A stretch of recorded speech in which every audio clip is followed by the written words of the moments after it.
ترگت ایلب خوبصورت بھی تھے اور ان کا اپنا سٹائل تھا لڑنے کا۔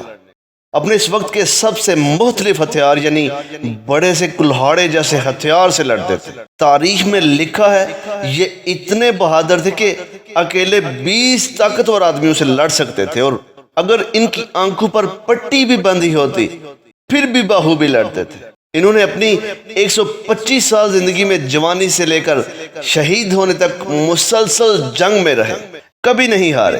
کافروں میں بھی یہ مشہور تھے، ایک عظیم خوبصورت کلہاڑے والے طاقتور جنگجو کے نام سے سلطنت عثمانیہ کے اول جرنیل تھے، اور ان کا انتقال 126 سال کی عمر میں عین میدان جنگ میں ہوا تھا۔ ترگت بے یعنی نورگل سلطنت عثمانیہ کے سب سے جان باز سپاہی اور سرداروں میں سے تھے۔ آپ ارطغرل کے سب سے قریبی ساتھیوں میں شمار کیے جاتے تھے۔ آپ اپنی کلہاڑی سے جنگ کرنے کے لیے بہت ہی مشہور تھے، جو کہ بعد میں دنیا میں سب سے مضبوط چیز مانی گئی۔ جنگ کرنے کے لیے ارطغرل غازی کی وفات کے بعد بھی آپ نے اس کے بیٹے عثمان غازی کا ساتھ دیا۔ سلطنت عثمانیہ کی پہلی جنگ میں آپ عثمان غازی کے ساتھ رہے۔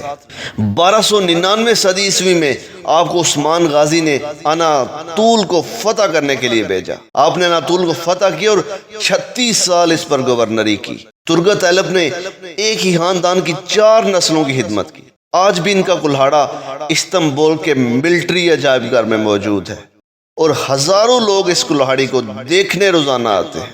ارطغرل غازی کا سب سے وفادار ساتھی ترگت ایلب، جو بچپن میں ایک منگولی یلغار کی وجہ سے والدین سے بچھڑ گیا، اناطولیہ آیا اور یوں اس نے 1 صدی سے زیادہ عمر پا کر سینکڑوں جنگوں میں اسلام کی خدمت کی۔ اسے اپنے وفادار دوست ارطغرل غازی کی قبر کے دامن میں دفن کیا گیا، پھر اس کی لاش کو انول شہر منتقل کیا گیا جو سب سے پہلے اس نے فتح کیا تھا۔